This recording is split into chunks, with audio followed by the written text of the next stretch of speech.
Okay, Dos, we're in the city of churches, and we've been talking about a place called heaven before, but maybe not the metaphorical one. But we're in Adelaide, and we're sitting across my background at the moment. I'm seeing championship belts, but we're sitting in front of an actor, a producer, a wrestler. I was going to say bouncer, a bodyguard. He's done it all. Wayne Mattei, welcome to the Dos and D Show.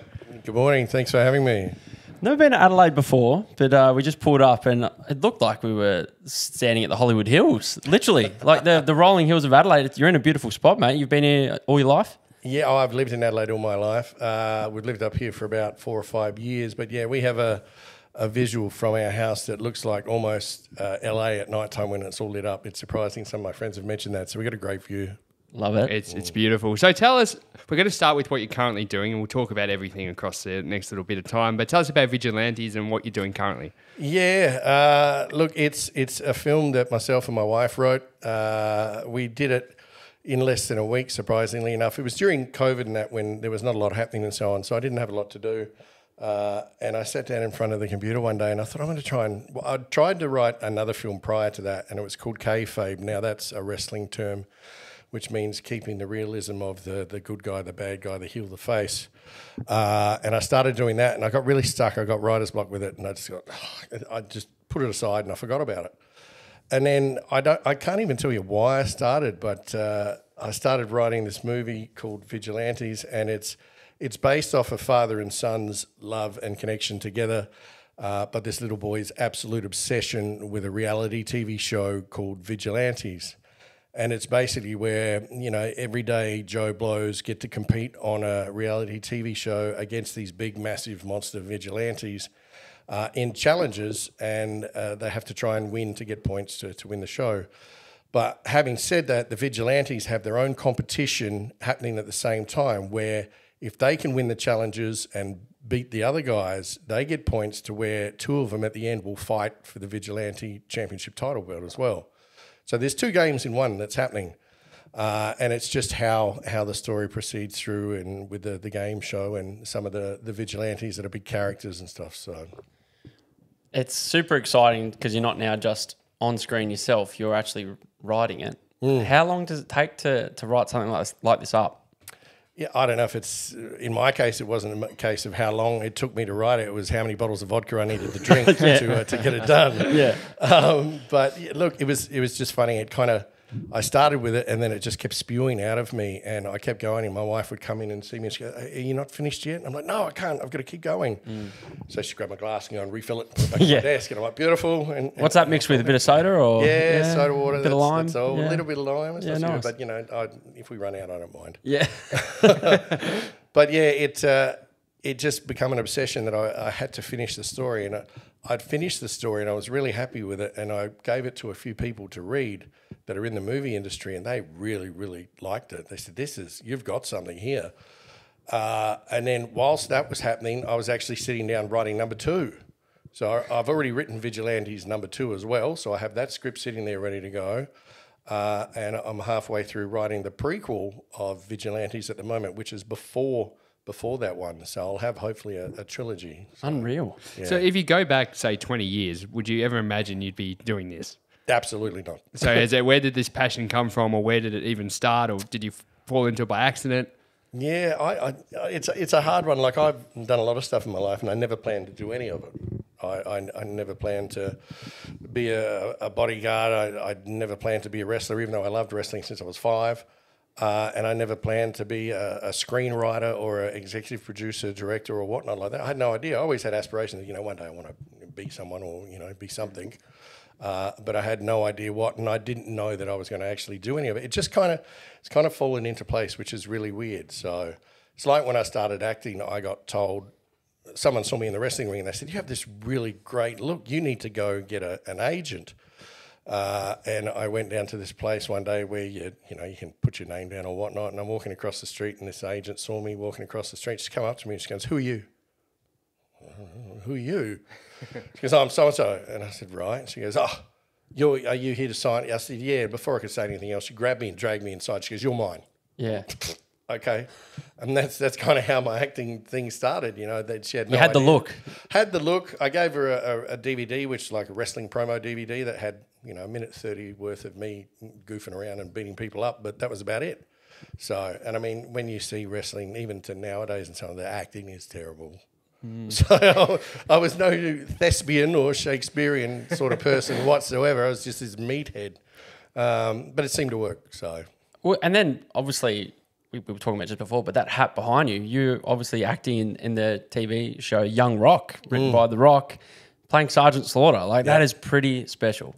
Yeah, look, that's a funny story in itself. I'd received a call from my agent, and she said to me, "Look, I've got a role that I want you to audition for." And I said, "Great, okay." And she goes, "I'll send it to you." She goes, "It's some show called Young Rock or Rock something or other." And my agent, Ann Peters, is a very mature lady, doesn't really know anything about wrestling. So, yeah, she said, "All right, we're going to send you something." And she sent me this through, and it was an audition for the character Brutus Beefcake. I thought, oh, okay. I said, I'll give it a shot. At the time, I had this massive black pirate beard and I had some hair and, you know, I'm absolutely covered in tattoos. I look more like Batista than anyone else. So I've been told by like hundreds of people. I can only imagine. We were cautious. We said we probably shouldn't say that because we've heard that being said on other podcasts. And so you're probably a bit sick of being called Batista. Look, even Seamus calls me Big Dave. He did it. We were in the Philippines together, and every time we're in the gym, we'd take a photo of him at training with Big Dave, and he'd tag Batista in That's it. hilarious. Or when people had come out to help us out of the cars, he'd go, "Make sure you look after Big Dave first." And I'm like, "Dude, you're the talent, not me." But yeah, so back to Young Rock. So I got the audition for Brutus Beefcake. I'm the sort of person when I do the audition that I like to get right into character. So I got, you know, the nice vest that he would used to wear with no shirt underneath. I had pink sleeves up to the forearms, and I had the big pair of the shears that he would use when he was the barber. So I delivered the line. It was just one really short line, and we sent it off, and then I had to wait to see if I'd got the role, and it took a while when I hadn't heard anything. And I'm going, oh, geez, what's going on?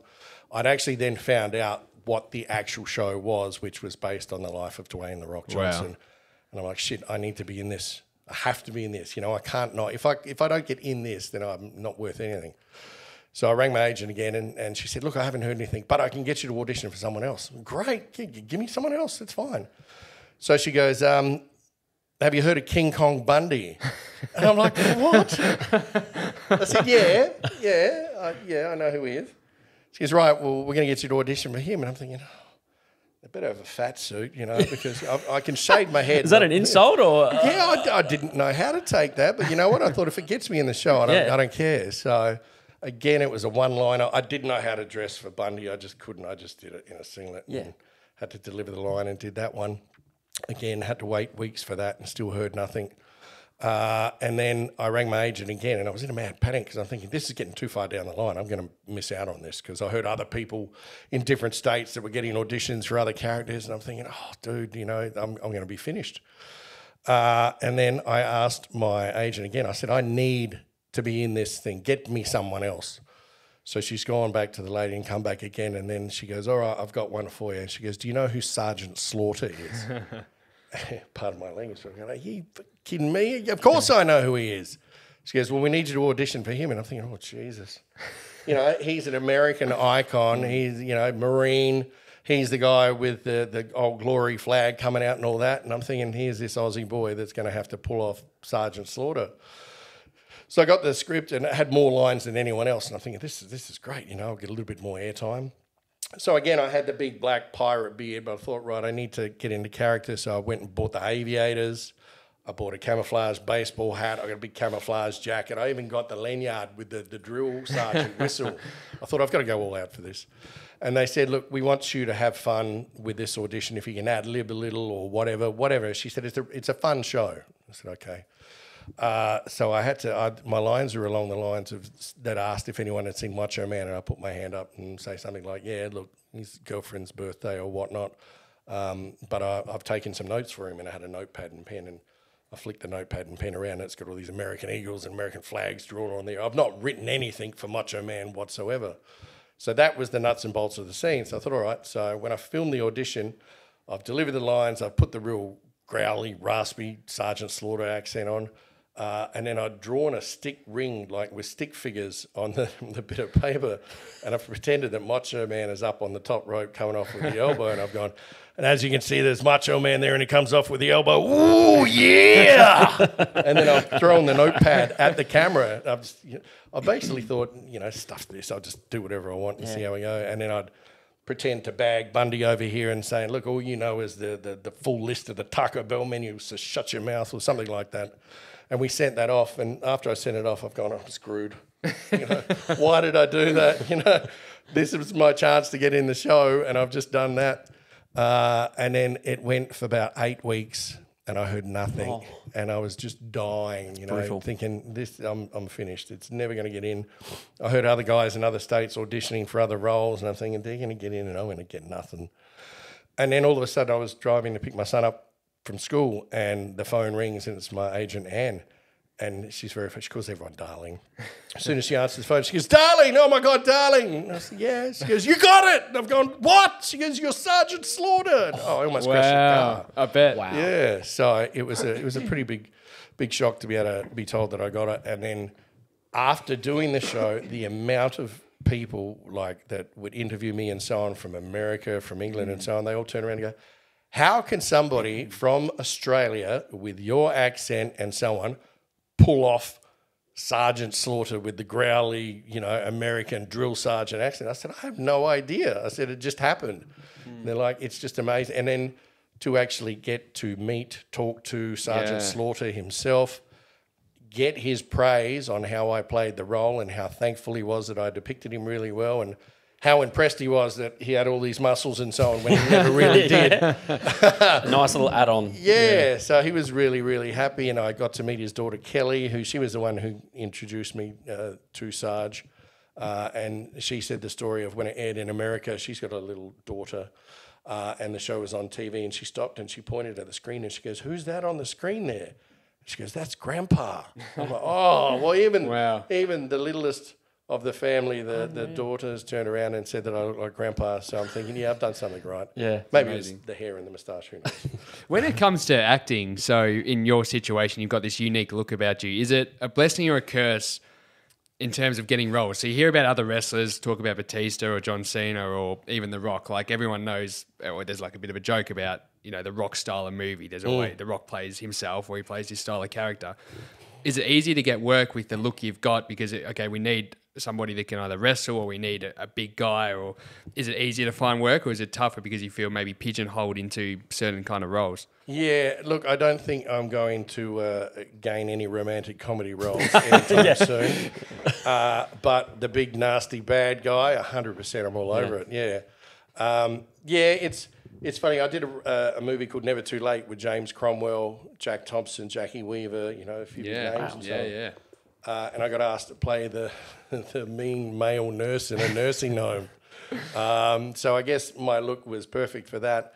So I'm sort of a character-based actor, you know, that sort of, like a big over-the-top, mean, nasty-looking comic book character style thing. And I'm quite happy for that because then, you get these roles and you have some lines and stuff and it's really good like that, but you don't have hundreds of pages, because I think if I had hundreds of pages, I'd die of anxiety trying to remember all the lines. But having said that, in Vigilantes, I'm co-starring in the film, so I've got quite a bit of dialogue in there as well. So I'm stepping out of my comfort zone to be able to try to do that more and see how we go. It'd be rude not to ask, but did you get to meet the big fella who the show's about?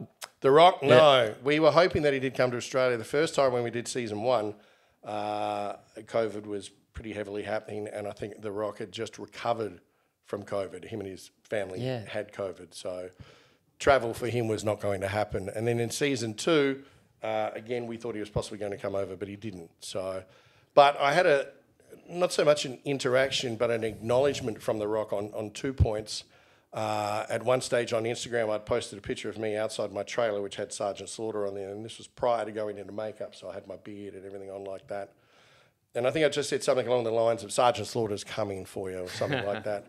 The Rock actually commented on my photo and said, thanks for being such a badass Sergeant Slaughter. And it's from, The Rock with the blue tick, so it's legit. He'd commented on it, which I hardly ever see him comment on anyone's photos. I mean, he probably does, but I don't see it. So I got that acknowledgement online on Instagram from him to start with, which for me was huge, and then it was huge. Everyone's like, "Oh my God," you know. Yeah. But funny story, but not so funny story, is in the season 1 when we were filming, when we were rehearsing the role where the big battle royal is in season 1, I'd actually torn my hamstring.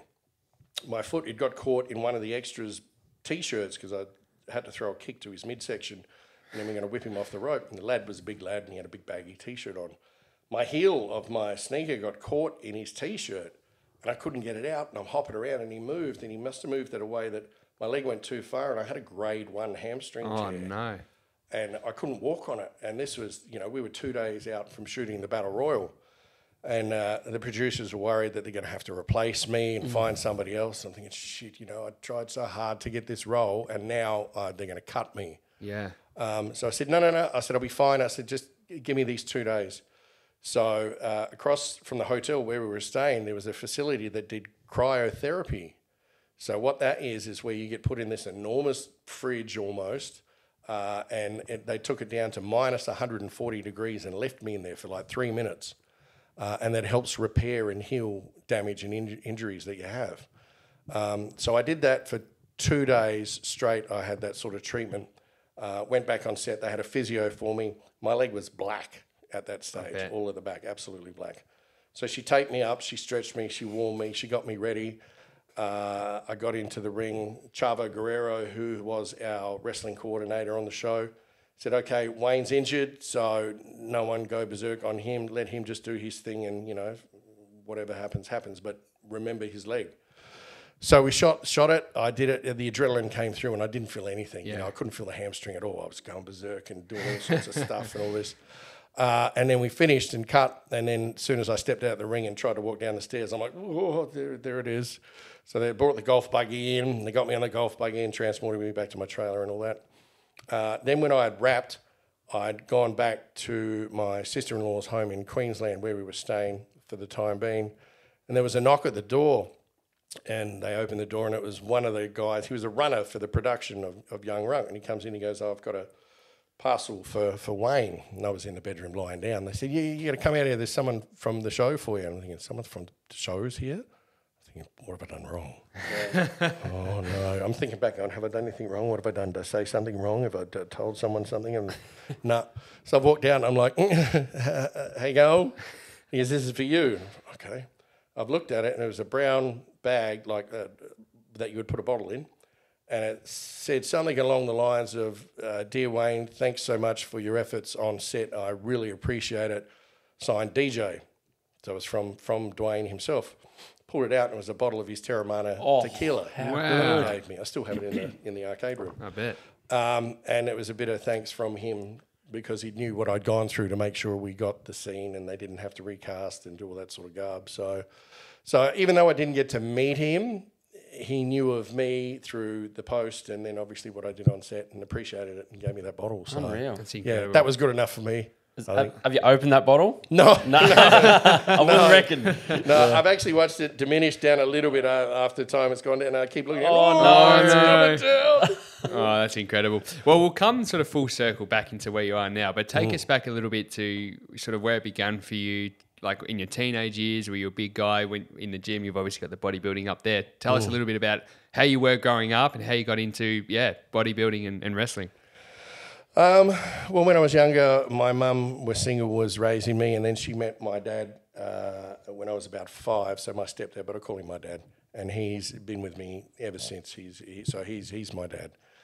They raised me at a young age. It was hard because I was an only child, so I didn't have any brothers or sisters. And it was always like on the weekends, Saturday morning, getting on the phone, and it was the old ring phone like this, and hey, are you home? Can I come over and play? No. Oh, okay. Hang up. Who's next? And do it again to try and find someone to play with.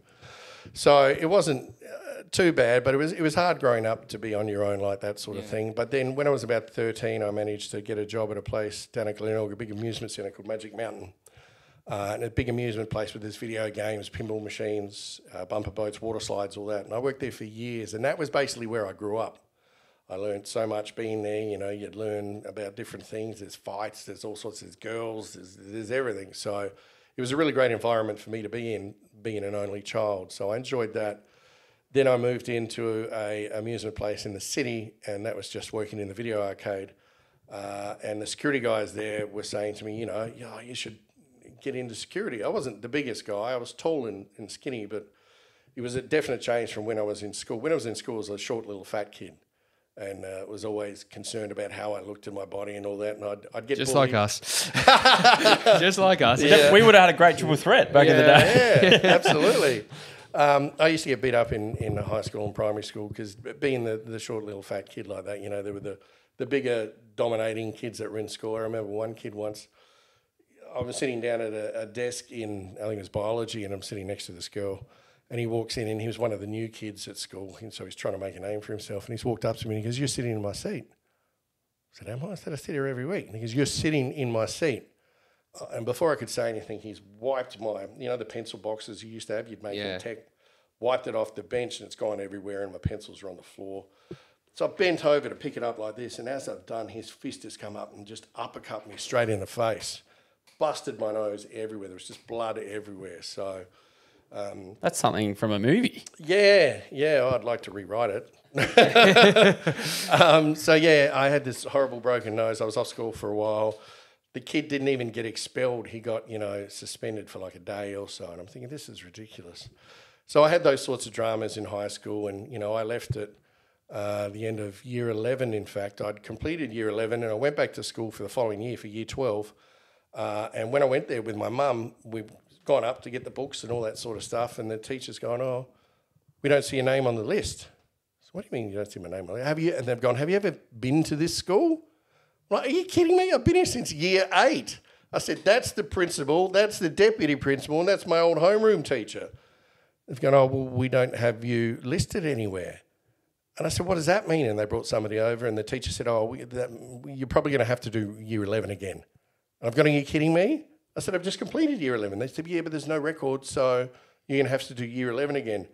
So I stormed out with my mum, and I said to her, "That's it."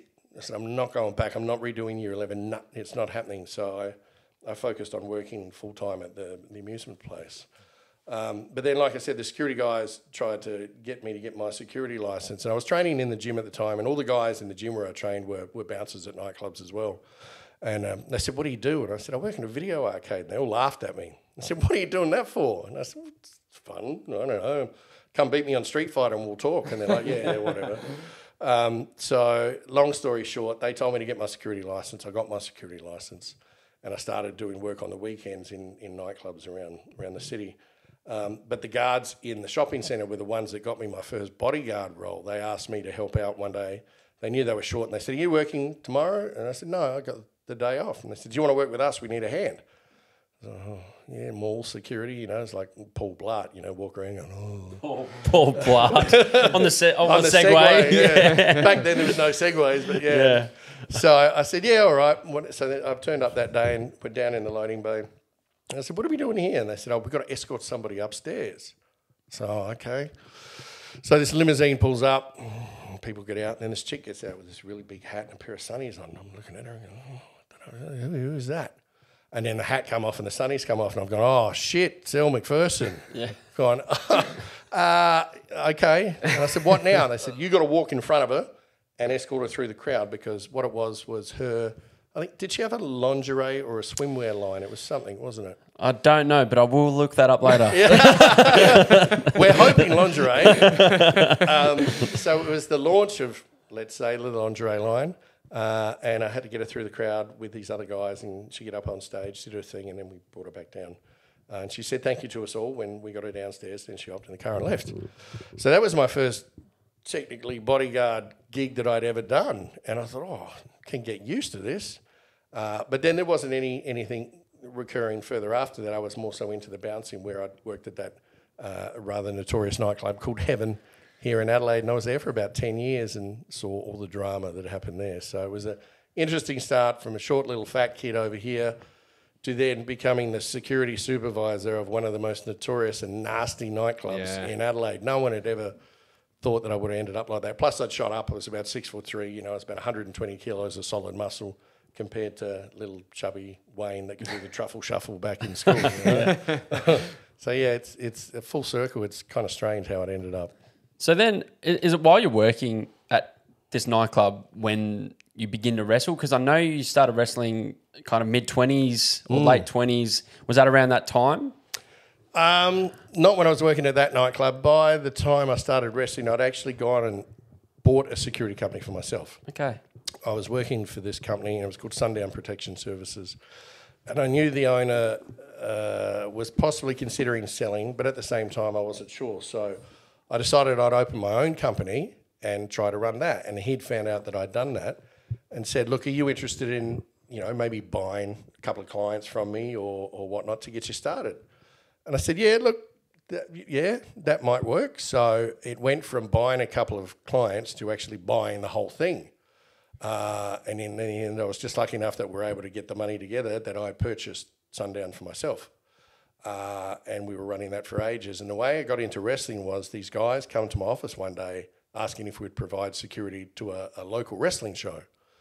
And I was like, local wrestling? I said, do you actually do local wrestling shows? I mean, I was a big fan of WWF and then in turn the WWE, but I had no idea that Australia had local wrestling shows. So I said, yeah, absolutely. I'd be more than happy to. So we started working there. And of course I went to work there myself because I'm a big wrestling fan. I'm like, this is sick. I'm going to get paid to watch the show. Yeah. So I've ended up, I worked the runway. So I'd have the best view of the ring, out of the way of everyone because I'm the boss. I can go wherever I want. Yeah. So at that time I had really short hair, but I dyed it blonde like Tito Ortiz used to have for the UFC. Yep. And I was around 130 kilos. And I'm standing there at the runway and the doors open and all these kids come running in to grab the seats and all that. And they see me standing there and they come up and they've got their the flip phones back then and they're taking pictures of me and all this. And can I have a photo with you? And I'm like, what for? You're one of the wrestlers, aren't you? I said, no, man. I said, I'm just a security guy.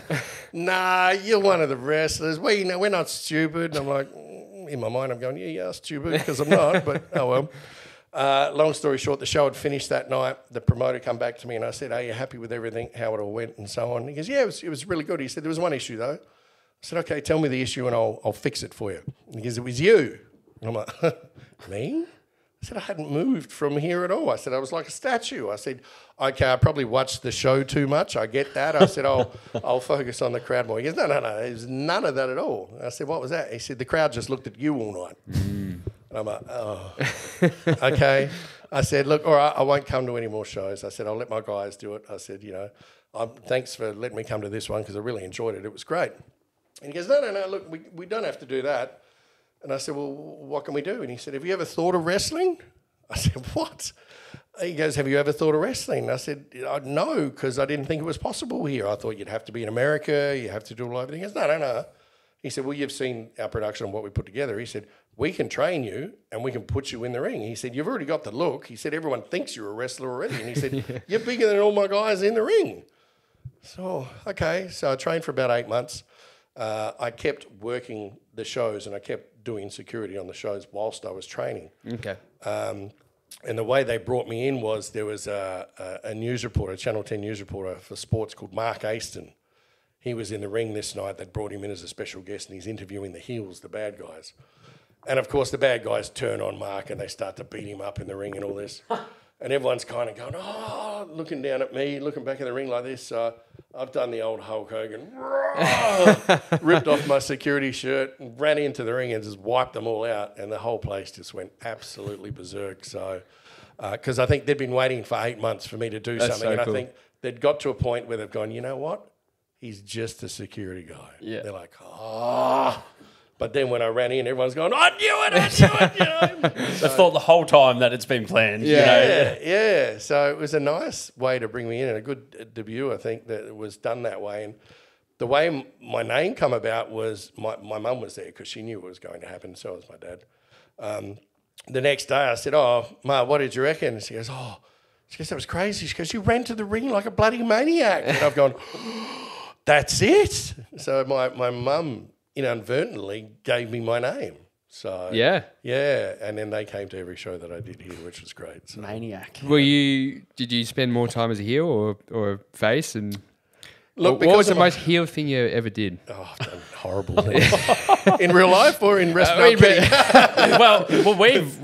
You're more of a heel lover than I am. I I'm love more the of a heels. baby face. I love the heels. I think as you grow up, like as a kid, you love the baby faces, but as you become a teenager and into adulthood, I always like the heels, don't you? Or do you disagree? I'm a baby face, man. Yeah. Look, when I was brought in, I was a face because everyone went nuts that I'd actually was a wrestler and was brought into the ring. So I was the good guy for a long time. Then they tried to, I think I went to Sydney to wrestle over there, and they tried to bring me in as a heel. And again, I'd scratch their eyes out, or I'd give them a low blow and all this sort of stuff. But they'd still cheer me. And I'm thinking, you're a bunch of sick people if you think this is, good. But then again, it was the old thing of, it's called the Stone Cold Syndrome. You become a tweener, which means you're in between a face and a heel. So for a long time, I was a tweener. I couldn't get over as a heel because I was still a face, but they kind of dug what I did as the bad guy. Yeah. So then what had happened was I went to Melbourne to wrestle, and I was like, I've got to be the bad guy here. They're saying, you, dude, you've got to be the ultimate bad. We're going to put you against the biggest baby face we got. Guy called Jack Swagger, real pretty boy, blonde hair, blue eyes. He was in shape. Is that your man? Is that your man? Daniel Swagger? Daniel, yeah. I know Daniel Swagger. Oh, I said Jack Swagger, didn't I? He was WWE guy. No, Sorry. but I know Daniel. Yeah, Swagger. blonde hair. Yeah. Yeah, I went to one of those independent shows. You might have been there, actually. It was in Warrnambool. I don't know if you ever went to Warrnambool and did any shows. I did do one big one with PCW down in Warrnambool. Yeah, it was PCW. Yeah. But Daniel Swagger, he was the main event. And He wrestled Crackerjack, didn't Yes, he? Yeah, I yeah. was on that show Were because ya? I wrestled Tome Philippe, who was the model kid. okay, that there you come go. out. Yeah, and that's actually one of my favourite matches because I absolutely pulverised him. Oh, And, we had the best time that night. There's Yeah. great footage of my old man, actually. Like, we were just loving it, And the independent wrestling is so much fun. That's amazing that you were there. Like, I remember that show like it was yesterday, and that's one of my favourite ones I bring up on YouTube all the time for everyone to see because Tone, the young kid, he just sold everything beautifully. He wasn't even half my size, and I'm throwing him around. I've superplexed him off the top rope. I ended up giving him a big tombstone pole driver, which no one really did in Australia back then. And the crowd went nuts. We saw that yesterday, and I couldn't believe you were doing that because I thought that was an illegal. I thought I don't know if it was a wives' tale or what, but I heard that you had to only like a couple of guys, Undertaker and Kane, were allowed to do that. Yeah, you had to be strong enough to be able to hold them. Yeah, it's at dangerous. the right height to be able to do it because obviously your knees take the impact before the head even touches the ground, and then if they do it right, they tuck their head enough that it's almost like a roll. After you release them, they kind of roll and that's it. And if they have longish hair as well, it's even better because the gap between the mat and their head is covered by their hair, so you don't really see. Gotcha. So it's a whole lot of smoke and mirrors. But yeah, I used to do it all the time. And, I'd do ones where another guy would pick me up to tombstone me, but then I'd flip back and reverse him and pick him up this way and have him that way. And everyone's like, shit, how did he do that? So I was, that was one of my great finish moves. But I can't believe you were at that show. That was amazing. Yeah, I was there with one of our good mates and then my old man. And yeah, we went 2 years in a row because they came out the next year. Coastal Conflict. Yeah, Coastal Conflict. That's what it was called? Yeah, it was good fun. We had a lot of fun. Yeah, I remember I actually did a run-in during the show as well. I saved Mr. Big the Midget. Yeah, we were there that night. We were there that night too. Yeah. Because I remember Mr. Big because I got a photo with the man. Yeah. Yeah. Wow, that's a small world. There you go. But yeah, I mean, on that show, I was a face. You Yep. would have seen the crowd because obviously we made Tome really play it up that he was a model and, he had disdain for everyone. He had this big weed whacker spray bottle that I told him to have like this spray of arrogance or something or other. It was very similar to the Rick Martel thing that they did in WWF. But I said to him, we've never been here before. They've never seen us before. You really need to sell that you're the bad guy and I'm the good guy. And, this is great advice to give to this kid. But then when I came out first and I've walked out with my skeleton mask on and all this sort of stuff and I've ripped it off and gone, rah, at the crowd. And they're all got their hands out and I'm kind of looking at them like this. And then I'm like, oh, shit, I'm the good guy. Yeah. So I start smacking hands. Thumbs up. This. And I'm like, ooh. Okay, saved myself on that one. And then Tome coming out was really arrogant. Unreal. And I think for the first 7 minutes of that match, we didn't even touch each other because everyone kept chanting, you're a wanker for Tome. And it was hilarious. And we go to lock up and Tome would bail outside and everyone would get really pissed off with him. So we really sold it really well that he was just the absolute prick. And then by the time I got my hands on him, everyone was like, yeah. It's all storytelling. It's all storytelling. And we love it. Yeah. I want to ask about Scott Steiner because we obviously got the poster on the wall over there. So that was is that your last match? Well, I call it my last match. I did do one more match on a show where I was in a rumble and then I had a singles match. Okay. But it wasn't the best. I had an injury to my hamstring as well. So I technically say, yeah, my match with Steiner was my last. So would that be the biggest name in terms of WWE that you come across, or is there any others across the journey? And what's it like for I suppose not everybody gets the opportunity to, when these guys come out, to wrestle them. So to get that opportunity, what's that like? And yeah. Oh, look, it was crazy because I'd wrestled with a few different guys before: Chavo Guerrero, Orlando Jordan. Orlando Jordan. He was one of your favourites. I used to love Orlando Jordan. Yeah. So there was quite a few guys that I'd wrestled with from WWE that would come out. And because I was the bigger guy, they'd like to put me with them, because if majority of Australian guys, and this is no disrespect to anyone whatsoever, but even back then, I mean, now it's changed a bit, but a lot of the guys were never really built. You know, they were younger lads that want to get in and learn, and that's great for them to do so, but it's still, they're just, they're young lads, and they come out and they tap out shorts and they wear a singlet and that because they don't really want to take the shirt off and so on, whereas there's me at about 132 kilos. Oh, at one stage I was 142 when I wrestled in America, but this big guy that would go out there no shirt on and just go nuts. So they would always kind of send them my way, and when they said to me, they said, oh, we've got a real big show coming up called Super Clash. We want you on the show in the main event. I said, yeah, cool. And they said, look, there's the people on the show. There's I think there was Rob Van Dam. Wow. Someone else, I can't remember. But then they said, oh, the main event's going to be you. And I said, oh, okay, who am I wrestling? They went, Scott Steiner. And I've gone, what? the real Scott Steiner? I said, Scott. Big Popper. Scott Steiner. But yeah, I said, Rick's brother. And they're like, yeah. And I'm like, oh, shit. Okay, cool. And I'd heard so many stories, everyone had did that Scott was really nasty. He's not really nice to work with, and he'd bash the shit out of you in the ring. And I'm thinking, oh God, thinking this is going to be interesting. So, got to the venue on the day. I'm sitting backstage, and I'm waiting for him to come, and he's taking his time and all this. And then all of a sudden he rocks up, and I stay over in my corner. I don't really. Everyone else oh Scott, how you doing? Blah blah blah, all this, and I can see him looking at him, and he's got this look of just piss off. Get away from me. So I think, no, I'm just going to be cool about it. And then once he got settled and he was all right, I walked up to him and I put my hand out and I said, hi, Scott. I said, I'm Wayne. I said, I'm working with you today. And he said, how you doing? He kind of looked at me and he's like, because I was bigger than Scott then. He's like, okay. And I said, let me know exactly what you want to do for today. I said, I'll do whatever you want. I said, I'm happy with whatever. Just let me know. And he goes, all I want is I don't want to get hurt. I said, me too. And he looked at me and he smiled. I said, I can't remember how old I was at the time, but I said, I would have been in my 40s, early 40s then. And he was 52 or something like that. And I said, mate, I just want to go out, put on a show, and then go to the bar and get a beer. He goes, that's exactly what I want. And I thought, oh, yeah, okay. So we kind of made friends instantly from that. And because he knew I was older, I was bigger, I'm not going to be some little smart ass that wants to flip and do all this monkey stuff with him and all that. It worked out well. And the match was reasonably basic, I was on top for a bit. I'd throw him around. We ended up in the crowd. We brawled all the way through the crowd. We went up to the bar. We were throwing tables and chairs and all sorts of shit. We smashed all the barricades down around the ring. We just destroyed the place. And I give him this big splash in the corner and put him down, and I pin him and he kicks out. And then he starts on the heel stuff. So he's giving me a big kick to the balls, and then he's grabbed the tie off the referee or someone. He's choking me and all this sort of. So I'm selling all this for him really good. And then he goes, I'm going to put you in the recliner, which was the Steiner recliner, his finish move. And I'm like, yeah, all right. So he's hooked me up and put me in. I'm like, yeah, really selling it, and managed to get to the ropes just to break it. But I think the match in the end was a bit of a schmoz where all these people come running out and there was run-ins and all sorts. So it wasn't the case that he lost, and it wasn't the case that I'd won. So it was cool because we both got what we wanted, because I didn't really want to lose, and nor did he. But he didn't want me to win. I didn't want him to win. Yeah. So gotcha. It worked out really, really well.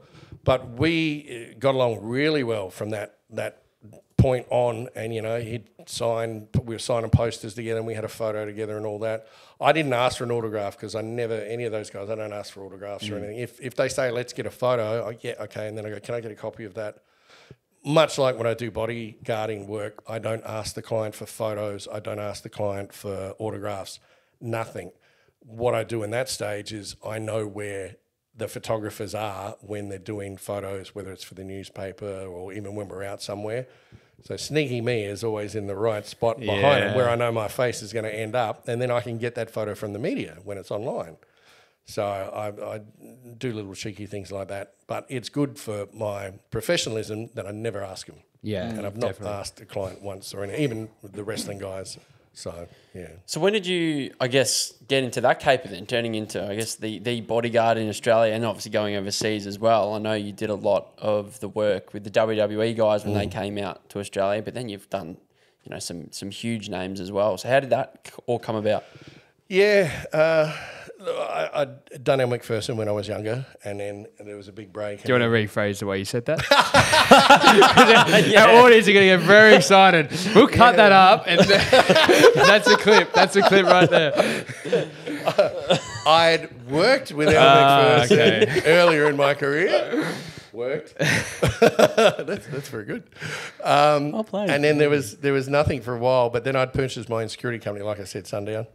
And I had a phone call one day from this guy called Glenn Jennings, who ended up being one of my best friends and still is today. He owns a company in Newcastle called NES, but I didn't know that at the time. And he said to me, he goes, I'm just looking for some security to assist me to get some people off a plane and onto a bus in Adelaide. Can you help? I said, yeah, we can help. He's okay, gave me the dates and everything and said, we'll be here at this time, meet us here and blah, blah, blah. It's okay. Didn't know who they were or what was happening. And he gets off the plane and they're still on the plane. He goes, right. And he said, are you familiar with the wrestling? And I've gone, yeah. I said, I'm thinking, he's going to say, oh, you look like a wrestler. And I went, okay. And he goes, the WWE are on the plane. I'm like, what? He goes, WWE, they're touring here. And I said, I know, I got tickets to the show tonight. And he goes, well, you won't be needing them. I go, really? So he goes, we need to get them from here to there. I went, okay, and I had a team of guys with me, so we escorted them onto the bus, and he said, get on the bus. I said, what? He said, get on the bus with us. So I threw my keys to somebody else. I said, take the car. Hopped on the bus, and I'm sitting in the front, and it's just surreal that I'm sitting here, and there's like John Cena, Randy Orton, Edge, all these sorts of people behind me, and you can hear them all talking, and I'm like a little school kid in the front going, yeah. Trying not to show my enthusiasm whatsoever by trying to be this big tough guy at the front, like, oh, yeah. And even now and then they'd say something, I'm like, oh. And he'd steer straight ahead again. And he said to me, he said, look, what we need you to do, if you want to hang with us for the whole day, stay in the foyer of the hotel, piss off any of the like little fans that are trying to run around and get autographs. I said, because this is where they relax now before the show. So I did that, and they'd be walking past to these different wrestlers and so on. And you go, oh, that's so and so, but then you got to focus yourself again. Paid. Yeah, I'm being paid. Yeah, I'm being paid. If I want to do this again, I've got to not be a fanboy. So Glenn then said to me, he said, right, get on the bus. You're going to come to the show with us. I'm like, what? He said, you're coming with us. So all right. So I came to the show, got my AAA pass. He said, right, just do the runway when the show's happening and all that sort of stuff. Meanwhile, I'm in a suit. I'm not actually dressed as a proper security or a CPP officer. Show finished. It was a great show. I got to see it all. My family were up in the seats where they were and I'm down here. And then they left and they went to somewhere else. And I'm like, oh, that was so cool. Long story short, he gets in touch with me again the following year and said, we're coming again. Do you want to do it again? And so this started happening on a yearly basis. And it happened for a couple of years. And then he said to me, he goes, there's a job with WWE in Malaysia and they want you to go. I said, well, what do you mean they want me to go? He said, well, because it's in that lower part of the world, in the Asia-style area, he said we supply people to go with them for, like, it was a PR tour. So it was only one talent that was going there to promote WWE and on their local network and all that sort of stuff. And he said, they've asked for you to go. I was going, oh, shit. Okay. I said, yeah, okay, I'll go.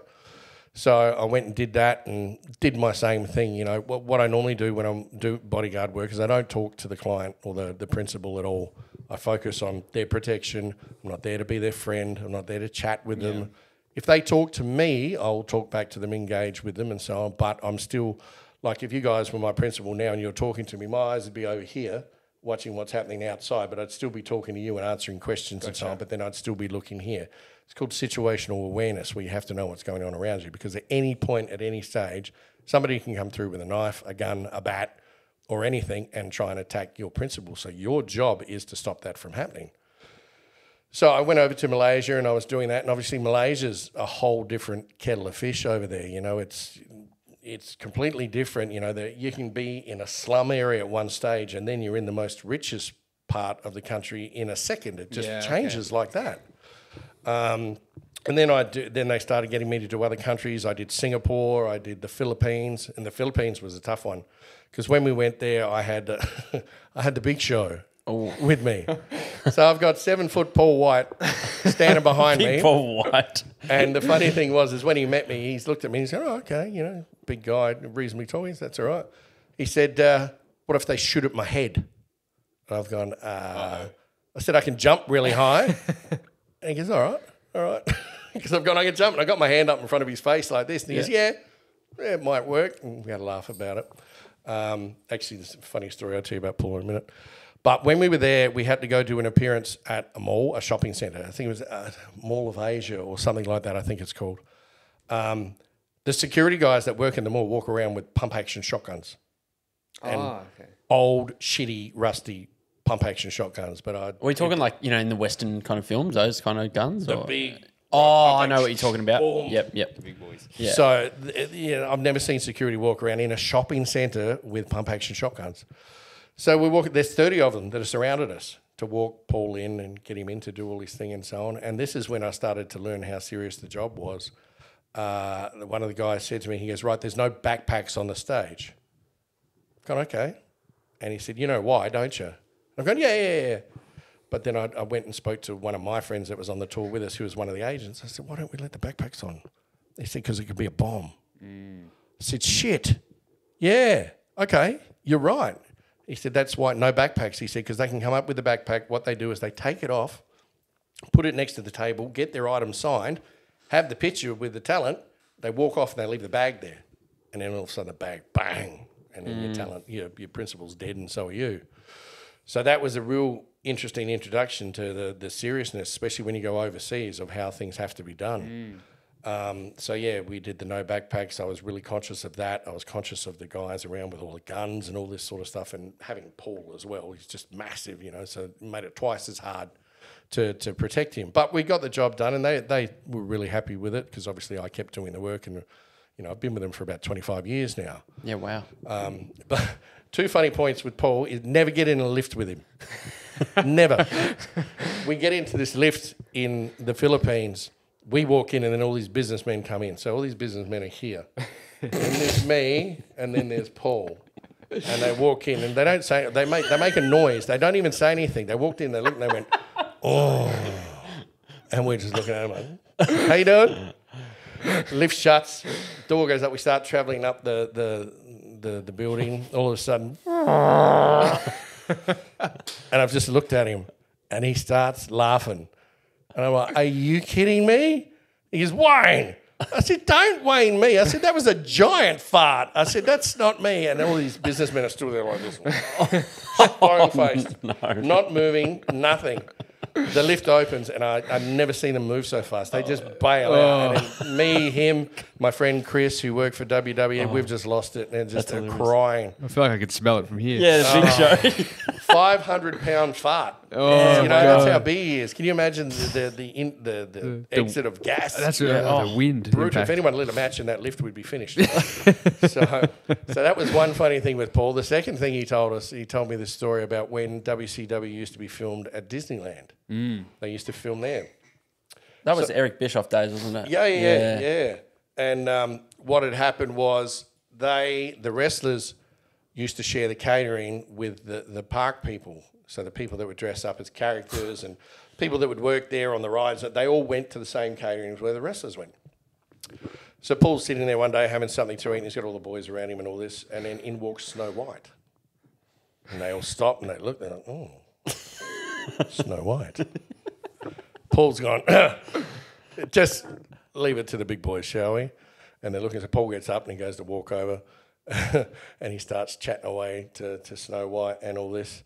And the boys are all looking at him like, are you kidding me? This is just disgusting. He's putting it on, putting the moves on and all this. Long story short, he ends up in a boiler room with Snow White. Wowee. Not going to go into detail. No.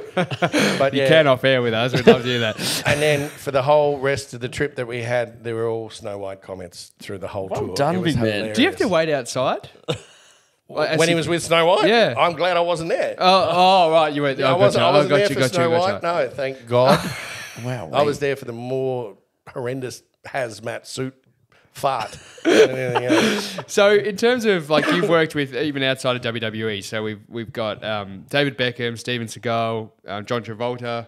Who else is on your list? Jean-Claude Van Damme, I saw. Jean-Claude Van Damme. There's a few. So there's a few really big names. Like we're talking like real A grade. So where does the line between like total paranoia when you're working, you got like massive amount of crowd and people and I don't know if the talent is in a good mood and they actually want to go and speak and engage with the crowd. How do you even go about that? Where does the line of, total, I got to be like so on here versus, let them kind of be? Yeah, look, it changes from client to client. David Beckham hated paparazzi, paranoid to the extent of paranoia. We had him at a point where him and some of the team from the LA Galaxy wanted to go out to get pizza, so we took him to this pizza place. And I mean, look, I understand where he's coming from. We had paparazzi hiding in bins across the road, like in the big green bin. They're in the bin with the lid open, with the lens out, trying to get photos of it. I'm like, are you serious? I can see it. You feel like going up there and throwing shit in the bin just to get the photographer. But it got to a point where he'd had enough, and he said, look, I've just got to go. And he had one of his own personal people with him from the US. He was an ex-US Ranger, so he's ex-military. And he said to him, get me out of here. So he's come over to me and he goes, we've got to move David now. David got that paranoid. He got up and he wanted to go and he kind of took off and he went to go and he ran into the kitchen thinking there's going to be a back door. We're going to go to the back door. Get into the kitchen. There's no back door. David's like, oh, fuck, where do I go? So we got him out again, got him through the restaurant, and he bolted, like he ran. And his personal, thank God he was super fit, could keep up with him. He's a professional soccer player, for God's sake. I'm 130 plus kilos. I ain't running for nothing. Well, I couldn't. So he's taken off with him and ran back to the hotel to get him back. Sure enough, who's the monkey that ended up carrying 8 pizzas back to the hotel for everyone? It's the only clip on the news of me that ended up, David Beckham's in town and here's his personal bodyguard, must have been hungry for the day, on the national news. My phone blew up with everyone going, oh, you work for Pizza Hut now. I'm like, oh, that's hilarious. Funny. Oh. But then you go to the other end of the spectrum with somebody like John Travolta. My relationship with John Travolta is just amazing. I can't say a bad word about him. He's incredible. I remember when I first was on the tarmac at the airport waiting, because he flew himself here in his own jet. Of course. Yeah. Forget about that. Yeah. So I'm standing on the tarmac waiting for the plane to land, and he lands and he hops out and he goes up to say hello to the important people first. And then I'm standing back there and he sees me and he walks over to me and he puts his hand out. And the first words out of his mouth, and I'm not kidding, is he goes, "You are one impressive man." I'm sure I said, "Thanks very much." And in my head, I'm going, "I like this dude." I'd be thinking, so are you. Yeah. I think you'll speak for yourself. Yeah. So that was the start of our kind of working relationship. Was he knows how to get people on the right side of him as well, because you always compliment them, and that's what he did. So he's very smart. Having said that, he was really great to work with. He would talk to me and engage with me. Like, I was stone cold, looking this way, doing my job and stuff, but then he'd come up and say, is everything okay? Do you need a drink? Are you all right? He's worried about me. And I'm like, wow, dude, you're John Travolta. Don't worry about me, okay? My job's you. And I remember we were in the lift. We got back to the hotel after one event. I can't remember what it was. And he's standing next to me and he puts his arm around me and he puts his head on my shoulder. I said, "You all right? What's wrong?" He goes, "I'm so tired, Wayne." I'm like, "It's all right, man. Don't worry. I'll get you back to your room." And he had his assistant with him and all this sort of stuff. So we had a really good relationship like that. But then we were doing this, it's called an evening with. It was through a business called Anthology. My manager owns that. So Anthony, there you go. There's a plug. Nice. Very nice. We like that. He was doing an evening with, so he would sit up on stage and have discussions with the whole crowd and talk about the movies, the films, dancing, singing, all this sort of stuff. And at the back of the theatre, it was in St Kilda. There's a theatre that's on the beach kind of down there. Is it the Palais? Yes, Yeah. yes. So I'm not sure if you know the back area of the theatre, but it's actually all caged in. Yeah. So we had the limousine in there. So we're just about to bring him out. John has this thing that if any of his fans see him, he has to go see them. He has to sign an autograph. He will have a photo with them. He doesn't want them to think bad of him. He wants to give them an experience. Wow. So there's two ways we look at it. John says there's either two things you can do. He said, one, you can get me in and out of places without anyone knowing. And he goes, I'm fine with that. He said, but if you get me in and out of somewhere and a fan sees me and so on, he goes, I'm going to see them. Okay, no worries. So at the hotel, when we got there, there was a few fans out the front, so we wanted to go say hello and sign and take photos. No problem. Did that and it was all right. Once the show had finished at St Kilda, we've gone out to the back area where it's all caged in. I've walked out there and all of a sudden there's like 500 people outside the cage. And I've gone, Long night. He's going to see 500 people and go, I need to see them. And you know what? I was right. He's walked up to the fence and he's touching everyone's hands and g'day, g'day, g'day, how you going like this? And then he gets to a point where the gate is and he goes, I can open the gate. He's pulled the gate open, moved the security out of the way, and he's walked smack out into the middle of 500 people. Oh, my God. I've gone, oh. So I've What a gone night straight for you. in with him. I'm right behind, like literally right behind, almost like I'm hugging him.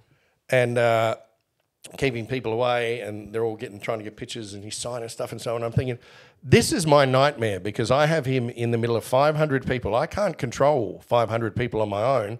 I'm trying to cover him as best I can without, someone coming in with a knife or a bat or a gun or anything. So I give him about, 5 or 6 minutes, and then I just grabbed him. I said, Johnny, we're going to go.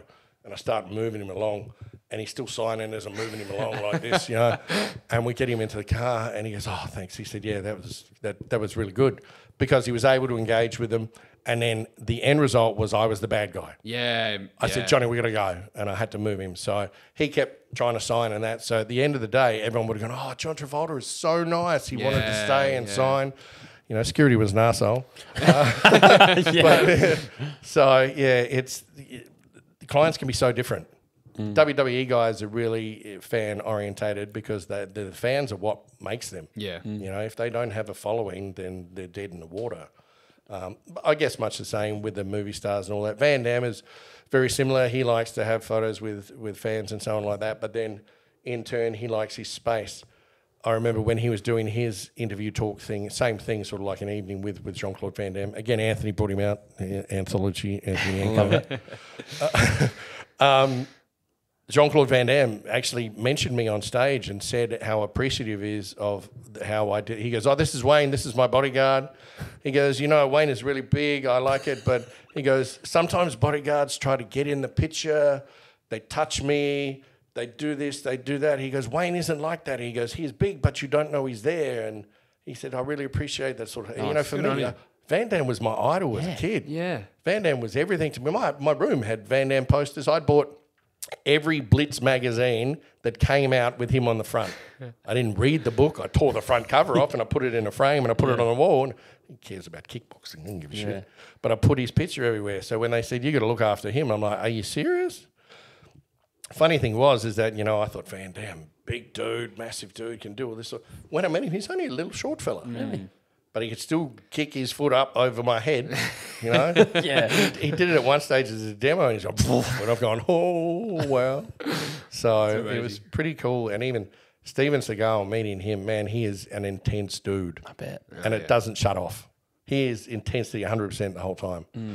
I met him at the VIP entrance to the Sydney airport, and there was me, my publicist, and Anthony, and a few others. And he walks up to me and he goes, I guess you're my security. I said, yes, sir. He goes, what are you carrying? I'm like, nothing. He goes, what do you mean you're unarmed? I said, yeah. He goes, why? I said, well, we're not allowed to carry a weapon to protect life here in Australia. He goes, he just gives me that Seagal look. And I'm like, Oh, God. And he goes, what are you going to do if someone shoots at me? I've gone, get in the way. And he goes, good answer. And I'm like, oh. You pass it down. Okay, beautiful. And he shook my hand, and then, you know, I actually got along with Stephen really well. I still talk to Stephen to this day. Oh, cool. I text him, you know, happy birthday, Merry Christmas, all that sort of stuff, and get a response back from him, which is good. So I've kept that relationship with him. I'm really good friends with John Travolta's assistant. So passing messages to and from between. And Anthony, my manager, Anthony Yanko, he's really good friends, good friends with John Travolta. So they chat all the time, which is great. So it's nice to have those sorts of relationships with those sorts of people. But of course, I don't overdo it. And you don't try and push yourself onto them. Even with the WWE, for years I worked with them. And then all of a sudden, one of them, I can't remember who it was, might have been Sheamus, turned around and said to me, and he goes, do you wrestle? I said, yeah. He goes, why didn't you say anything? I said, because my job here is to protect you guys. It's not for me to market myself to try and get in the WWE. Hoping that they might tell Vince, and then Vince might, go, who's this Australian? Yeah. get him coming over. I know. I mean, look, I had discussions with WWE in my late 20s. There was a guy called Ty Bailey, and I was talking to him, and we were almost at the point of me signing a contract with them. And it was Christmas time, and Ty turned around and said, look, nothing's going to happen now between now and Christmas and so on. He said, so look, we're going to revisit it in the new year and we'll get it done. I said, yeah, no worries. So I didn't hear anything from Ty, and then I ended up ringing and I said, I want to talk to Ty Bailey, please, and so on. They said, unfortunately, Ty doesn't work here anymore. Of course. Yeah. I found out that Ty had got fired. So there was a new guy called Canyon Seaman. You're laughing, I'm not. Yeah. No, anyway. So anyway, he was a ex-pro volleyballer that was in charge of talent relations. And I rang him and I spoke to him, and he'd seen my stuff and all that sort of thing. And he goes, you're in your mid to late sort of 20s? I said, yeah, that's right. He goes, that's too old. I said, sorry? He goes, it's too old. We were looking for people that are 18, 19 that will have longevity on camera and so on. I said, really? I said, I was at the point of almost signing with Ty. They've seen all my stuff. And he goes, sorry. Gosh. Okay. And then we were on tour again one year, and John Laurinaitis, who was then in charge of talent relations, they were having tryouts, and he'd seen me earlier on. And when the tryouts were happening, I was off-site. I think I was with Kofi doing a meet and greet somewhere, and I've come back in, and I'm in catering, eating, and again, I think it might have been Sheamus that come in. He goes, Wayne. I said, what? He goes, Johnny wants you at the ring now. I said, why? And he goes, he's pissed. Get there now. And I'm thinking, what have I done? So I ran out there, and he pulls out this folder, and he goes, is that you? I said, yeah.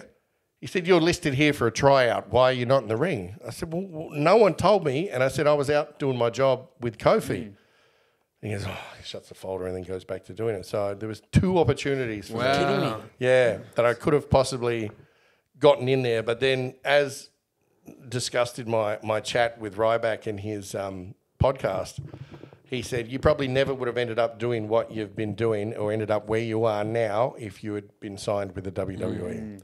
And I said, you know what, you're probably right. So, there's good and bad in all of it. And I think from the damage that's happened to my body in the 15 years that I've wrestled independently, I can only imagine what I would have done professionally considering their schedule, which is back to back to back. Yeah. So currently on the Dos and D show, Dos is fixing the camera, which is, sometimes the battery's gone dead. We are away from home. But one final question along the security, side of things, because I just can't imagine when you're dealing with people of this such high caliber, there's obviously danger potentially at every corner, every moment. So your mindset must just be, do you even think about what could go wrong for you personally, or is it just doesn't even cross your mind? I think if I thought about it, I'd be completely different to what I am when I'm on the job. From the fact that, you're right. When you sit down and you think about it, I could die at any stage because I'm protecting this person. I have to get in the way of anything that is going to affect their well-being.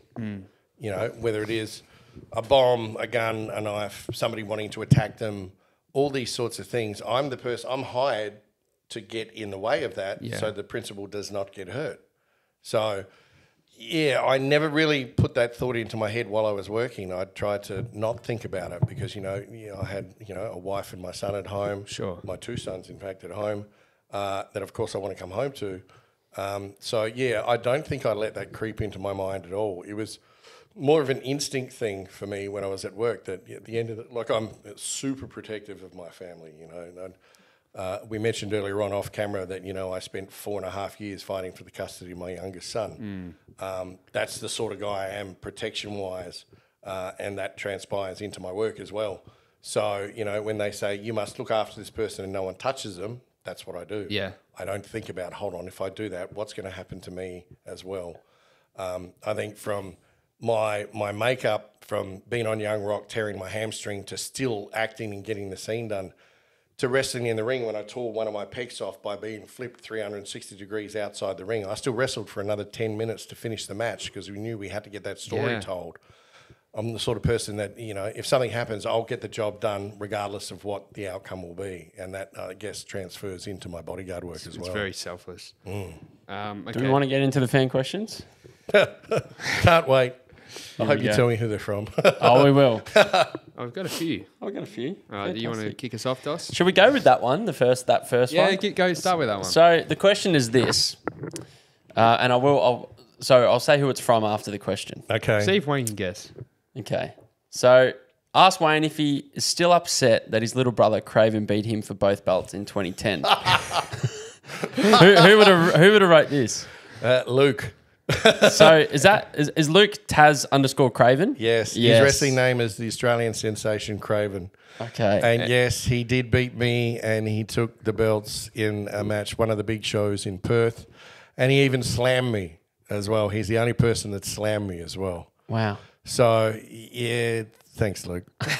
He also sent us the full match that we watched. Of that course was the match. he did. Yeah. Luke is basically like my little brother, my surrogate little brother. He's been like that. I've known him for years, and that's how our relationship is. So love it. When I had to job for him, I was like, oh, okay.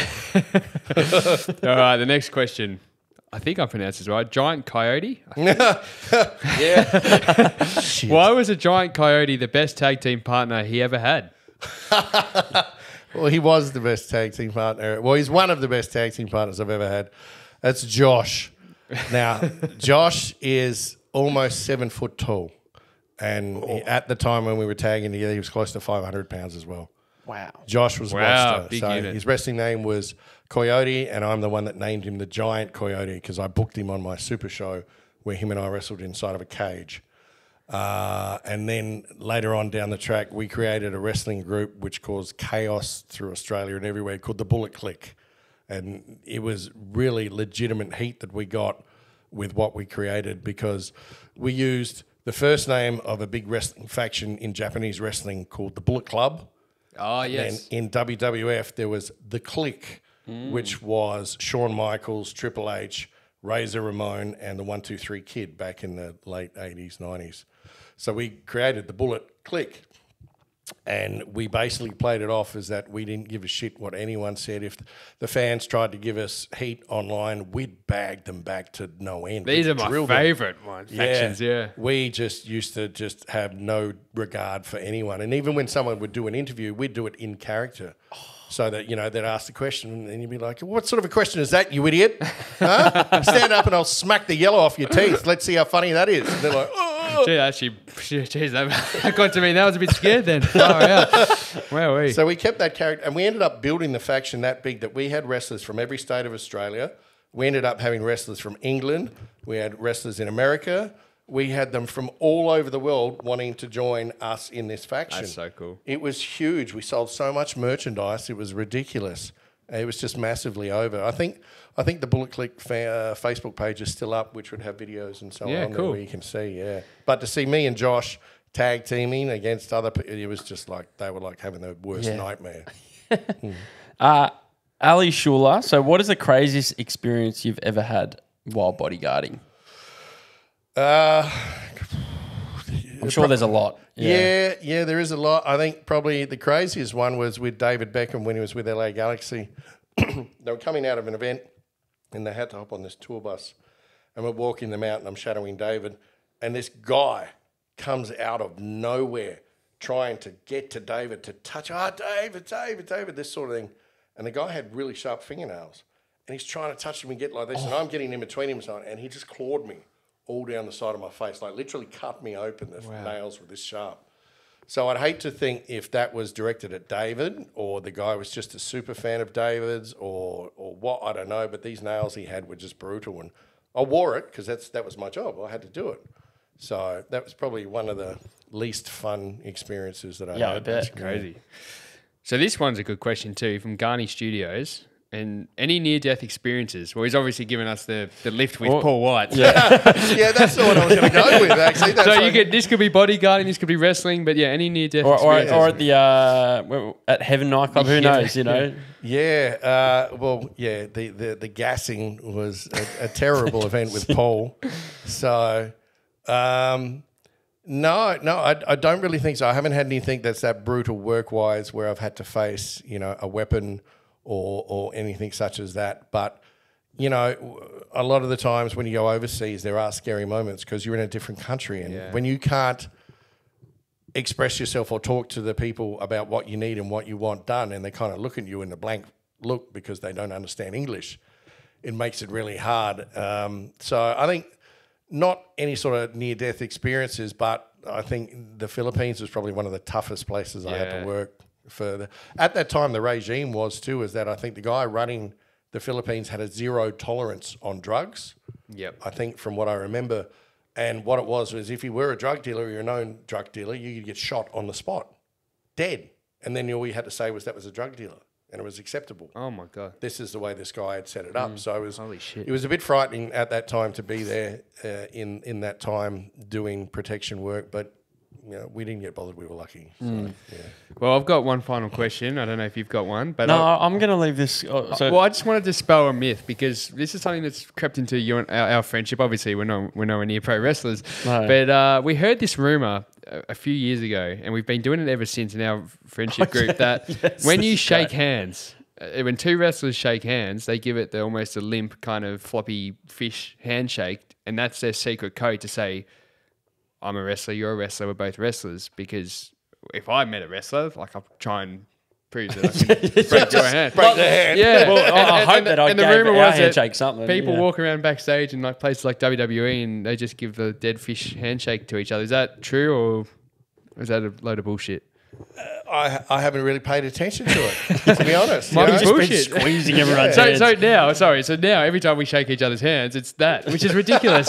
Well, see, I don't know if you can see that scar on my hand there. I had that whole hand completely rebuilt. So my handshake is probably the wet fish handshake every 24/7. So, I guess I'd inadvertently fallen into that club myself of that handshake than anything else. Yeah, no. Maybe not. I'm going to have to sit back and think about that now a bit. I mean, my handshake with Paul White was his fingers come up halfway up my forearm. So it's a bit different when you have that sort of guy shake your hands. Yeah, no, I don't know. I can't give you a definitive answer on that one. That's okay. So I guess for our listeners, where can they find you and watch some of your stuff? I know you've got Vigilantes that's coming up soon. Yep. But your previous work, on the camera, website, social media, where can they find you? Yeah, I have a fan page on Facebook called Wayne the Maniac Mattei. Instagram is just Wayne_Mattei. That has a lot of my stuff, and I'm more active on Instagram than most. I have a web page as well, www.waynematty.com.au. That has a lot of stuff on there in regards to what movies or TV shows I'm doing and so on. Cool. They're probably the main ones. I'm not a big fan of Twitter. Yeah. And I think a lot of people sort of Twitter is just trash. No one goes on there anymore anyway. I don't know. Have to ask Elon about that and see what he thinks, to be honest. They're the main. I think my Instagram is probably the most main one. And then we have Mattei Motion Pictures on Instagram as well, which will show a lot of the vigilante stuff that's coming up and what we're doing and so on. So, yeah, there's a few different avenues there. Keep an eye. There's plenty of exciting things happening. But Wayne, firstly, thank you. It was worth the red-eye flight this morning to come down, wasn't it? I'll tell you what, we did struggle getting out of bed at 4 o'clock this morning. Yeah, but I saw your story where you're getting on the plane and so on like that. I'm thinking, I'm watching that while I'm in bed drinking my coffee. Good on you, boys. Well, no, we appreciate it. This is one of my favourite interviews we've ever done. I've really enjoyed it. Thank you for welcoming us into your home, being so open. Very welcome. And to be honest, I would tell you